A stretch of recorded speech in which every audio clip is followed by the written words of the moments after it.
Agora a overdose de Pedro Pascal já tá liberada.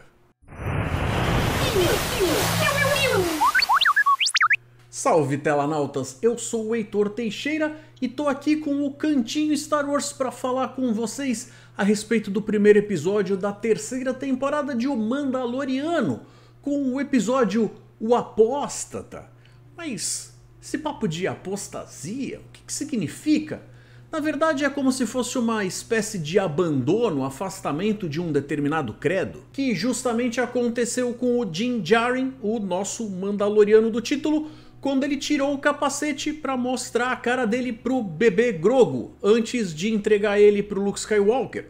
Ele obviamente precisava fazer aquilo para ter aquele elo emocional, aquela coisa da despedida, mas o que também jogou a forma da cultura dele tratar esse assunto na lama. E aí agora ele tem um problemão nas mãos que talvez leve uma temporada inteira para resolver.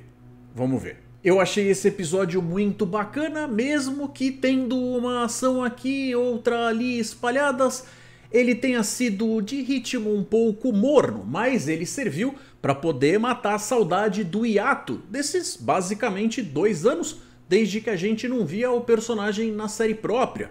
E também tem aquele lance de, se a gente for parar pra pensar, a última vez que a gente viu ele foi lá no episódio enfiado no meio do livro de Boba Fett, O Retorno do Mandaloriano, que de tão bom acaba se tornando de forma inevitável uma comparação que talvez aqui venha até a ser meio desleal.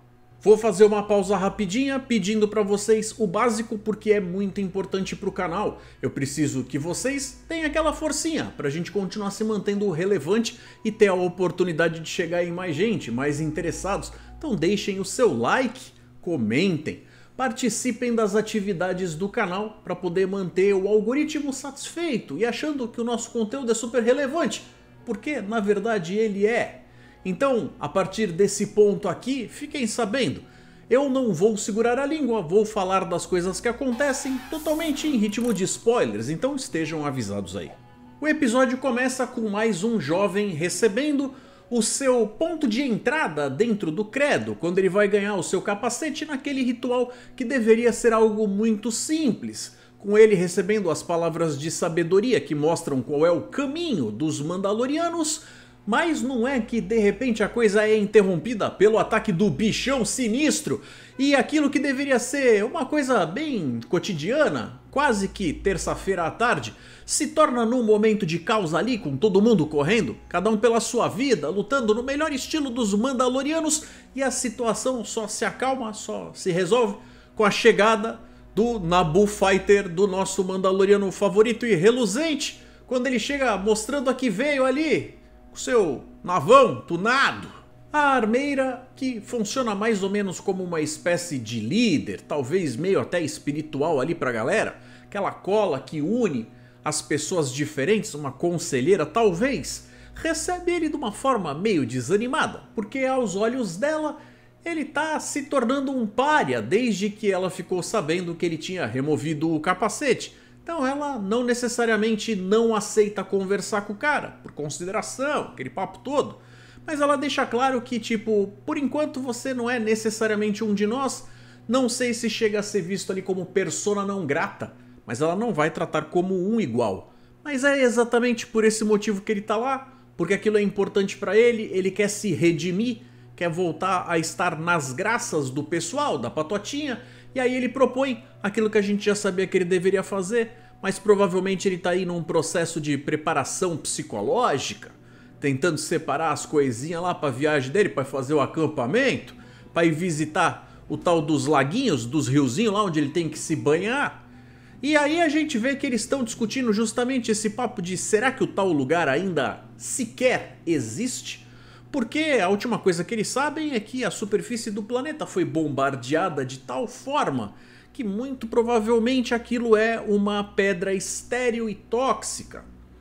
Será que ele vai conseguir fazer o que ele precisa? Será que tem salvação para o planeta? O que vai acontecer? Ele está interessado. E eu também. Se a gente for parar para prestar atenção, o Din Djarin está se tornando uma espécie de ponte, de elo de ligação, tanto com os Jedi quanto com outras facções de Mandalorianos com correntes filosóficas diferentes. Talvez seja justamente ele o cara que vai conseguir colocar ordem ali naquela situação, reerguer, limpar perante a galáxia o nome dos Mandalorianos e fazer com que essa cultura se solidifique debaixo de um teto mais uma vez. Vamos ver. E enquanto ele está fazendo a viagem dele para ir buscar o que ele precisa para conseguir realizar a missão, enquanto ele está lá no hiperespaço, o Mando tá puxando aquele cochilo, meio mole ali e tal, aproveitando para dar aquela sonequinha e tal. O Grogu tá super esperto, olhando o que tá acontecendo lá fora. E não é que a gente vê a sombra das tais baleias espaciais viajando também ali pelo hiperespaço? Se eu tivesse que dar um chute, eu diria que isso é uma conexão com a série vindoura da Ahsoka. Não tenho certeza, mas o cheiro que tem é esse. Porque em algum ponto lá eles também vão ter que tocar nesse assunto. Então eu acho que não foi só para enfeitar não. Ficou claro ali que a história vai seguir aquele papo de ligue os pontos, aonde ele precisa de uma coisinha aqui para resolver outra coisinha lá, mas ele precisa de uma outra coisinha para resolver a coisinha que ele vai usar para resolver a outra coisa. Entendeu?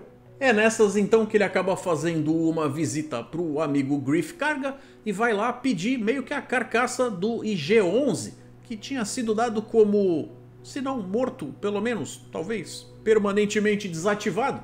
Mas ele acredita que consegue salvar o robô porque ele vê aquele robô como sendo alguém importante, talvez imprescindível para que ele alcance os objetivos dele.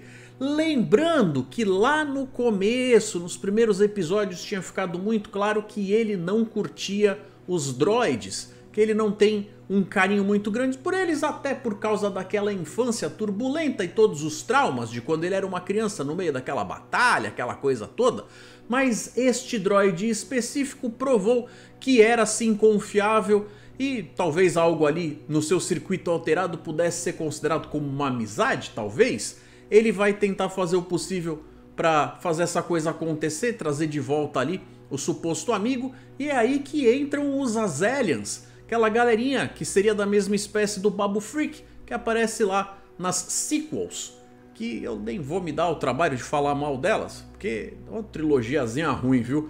Mas de qualquer forma aqui a gente descobre que para ir lá fazer a missão no planeta, para ele tomar banho no riozinho, para ele poder voltar a ser considerado um Mandaloriano porque tirou o capacete, para ele chegar lá ele vai precisar do robô, para poder usar o robô ele vai agora precisar ir atrás de um tal circuitinho que aparentemente lá não vende no Mercado Livre. Mas enquanto ele tá esperando ali o Greef Karga poder ajudar ele acaba meio que comprando a briga do amigo. Tem uns piratas lá que estão enchendo o saco.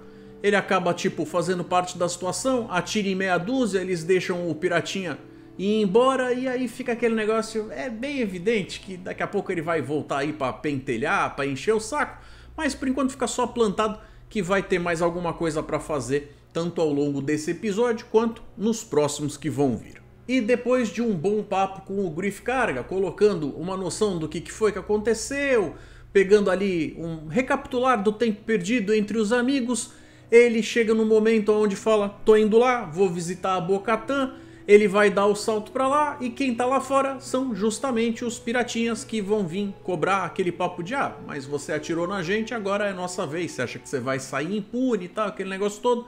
Ele vai lidando com os caras num espetáculo ali no meio daqueles asteroides, mais uma cena que posso dizer que seja clássica em coisas produzidas dentro desta franquia, deste universo de Star Wars.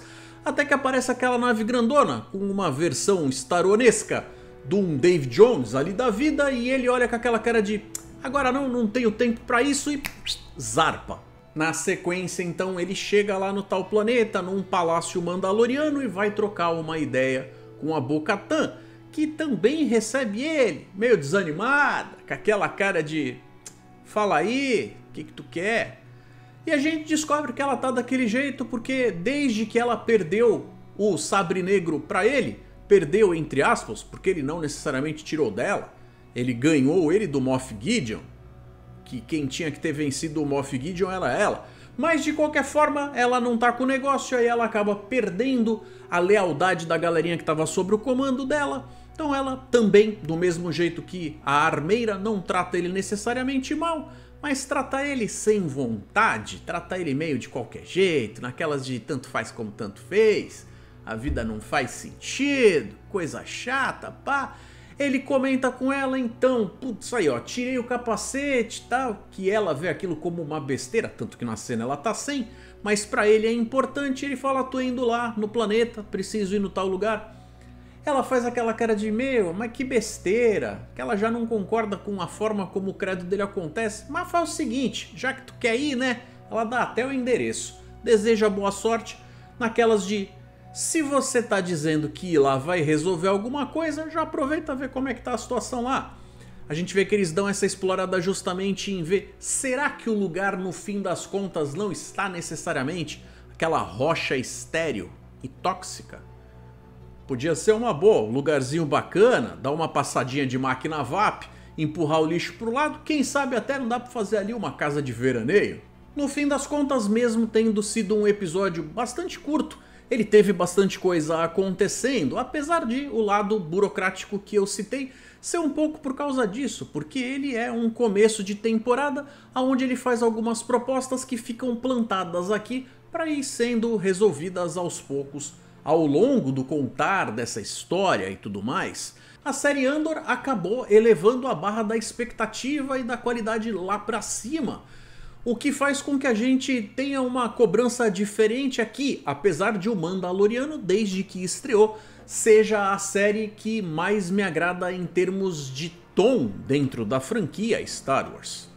Então tô aí pensando se eu vou de fato acompanhar cada episódio com um vídeo desses aqui. Não sei se eu vou ter tempo para isso, mas também depende um pouco do interesse de vocês. Vocês gostariam que eu fizesse vídeos para acompanhar episódio por episódio?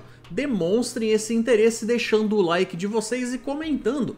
Ô Heitor, faz sim, faz os vídeos, vai ser legal e tal. Dependendo do grau de aceitação, talvez eu mude alguns planos para tentar encaixar mais essa série aqui nos reviews que eu acabo soltando ao longo da semana. Se tiver uma procura baixa, eu não posso prometer que eu vou fazer vídeos para todos os episódios que saem, mas vai depender de muita coisa e principalmente de vocês, então eu aguardo para saber a opinião da galera. Então por hora é isso, um forte abraço galera, que a força esteja com vocês e até mais.